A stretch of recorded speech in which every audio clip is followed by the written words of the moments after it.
Lenovo K3 Note unboxing, 360-degree spin, hardware overview. Basic retail package. The Lenovo K3 Note comes in an understated retail box, with nothing but the bare necessities inside. There's a powerful 5.2V/2A AC adapter and a USB cable, but headphones are missing.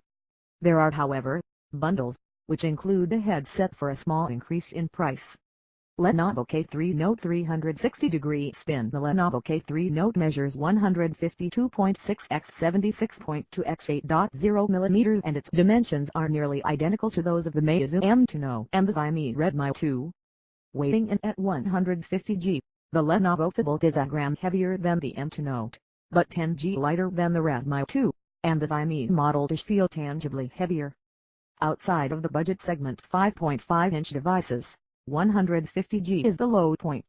Yes, the LG G3 is 149 g, but the Asus Zenfone 2ZE 551mm is heftier at 170 g, and the OnePlus adds another 5 g on top of that.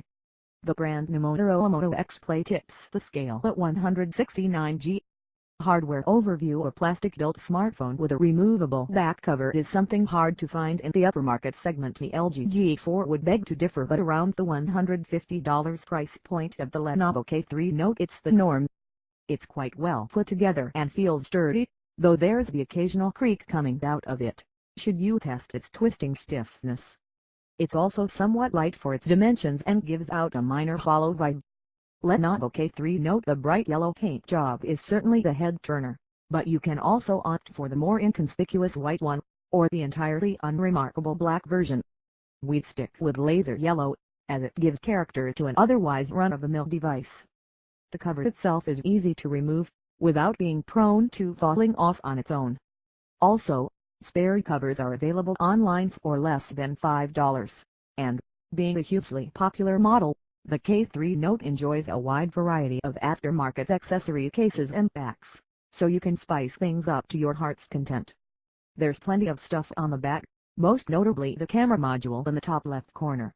The lens is slightly recessed inside the cutout in the cover, so it should be pretty safe.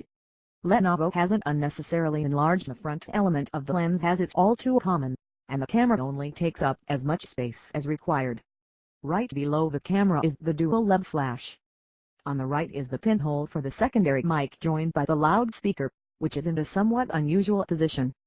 Pop open the cover and you see the battery, which is spread onto a large area, but is very thin. The two SIM slots take micro SIM cards and one is limited to 2 g, while the other gets the full connectivity suite. There's also a dedicated micro SD slot, which is getting rare in these days of hybrid second SIM/micro SD solutions. The front is where it gets not named pretty quickly. Looking at the smartphone head on the generally accepted manner, when using it you'd be hard-pressed to tell what make it is. The Redmi Note, for one, looks nigh identical, though Xiaomi did give its capacitive buttons a distinct red color. The K3 Note still uses the old concept with a context menu button next to the home and back buttons below the display. Above it are the earpiece, front-facing camera and proximity/ambient light sensors. Standard front layout. On the right side of the K3 Note you'll find the volume rocker and the power button. They have a nice metallic effect with concentric circles spreading out from the middle. The buttons are attached to the cover, and engage tiny ear keys inside. The left side is entirely bare. Remember, all slots are under a back cover. Lenovo has this perplexing practice to place a microSD port on the top of its budget smartphones, and the K3 Note is one of those.